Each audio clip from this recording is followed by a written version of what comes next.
एक छोटे से गांव के किनारे मिट्टी का एक पुराना सा घर था, जहाँ रहती थी एक बूढ़ी माँ सरोज और उसका इकलौता बेटा गोपाल। घर छोटा था, लेकिन उनके सपने बहुत बड़े थे। गोपाल एक साधारण लकड़हारा था। सुबह होते ही कुल्हाड़ी लेकर जंगल चला जाता और शाम को लकड़ियां बेचकर घर लौटता। लेकिन उसकी जिंदगी में एक और साथी था, एक गधा, मोती।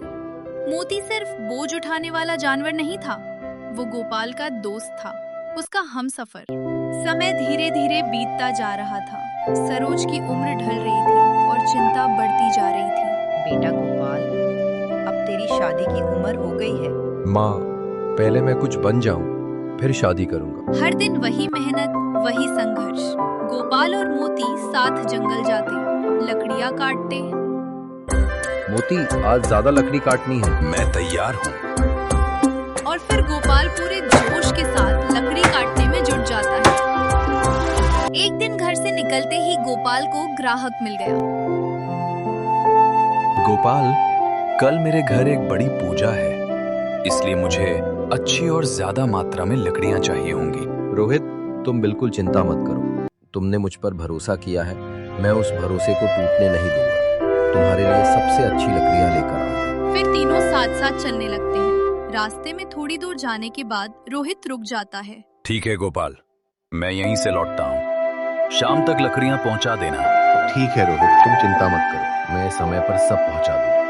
और गोपाल अपने साथी मोती के साथ जंगल की ओर आगे बढ़ जाता है। मोती, आज तो किस्मत भी हमारे साथ है। घर बैठे ही ग्राहक मिल गया।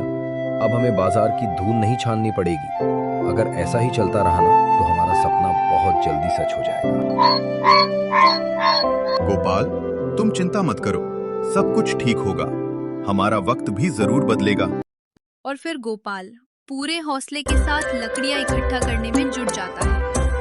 उसकी मेहनत में अब एक नया जोश था।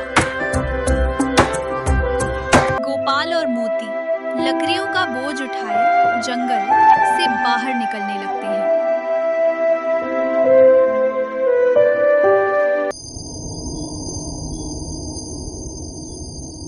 फिर अगले दिन भी किस्मत धीरे धीरे साथ देने लगी। गांव वाले भी गोपाल की मेहनत और ईमानदारी को पहचानने लगे। हमें गोपाल से ही लकड़ी लेनी चाहिए।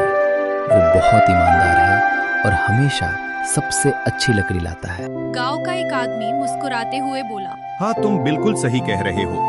गोपाल बहुत ईमानदार है और दिल का भी बहुत अच्छा इंसान है। सुबह का समय था। जैसे ही गोपाल और मोती घर से बाहर निकले, तभी सामने से एक ग्राहक आ गया। उन्हें देखकर गोपाल के चेहरे पर हल्की सी मुस्कान आ गई। गोपाल, हमें लकड़ियां चाहिए, तुम ही दे देना। जी चाचा जी, बिल्कुल। आप बिल्कुल चिंता मत कीजिए, मैं आपके लिए अच्छी अच्छी लकड़ियां लेकर आऊंगा। आज तो किस्मत भी हमारे साथ है मोती। भाई, अब हमारे दुख भरे दिन धीरे धीरे खत्म हो जाएंगे। अब हमारी जिंदगी में भी खुशियां आएंगी। उधर घर पर सरोज की तबीयत कमजोर होती जा रही थी। तभी मोती और गोपाल घर लौट आते हैं। बेटा, अब मुझसे काम नहीं होता। माँ, आप चिंता मत करो, मैं सब संभाल लूंगा। गोपाल की जिंदगी में एक बड़ा मोड़ आता है।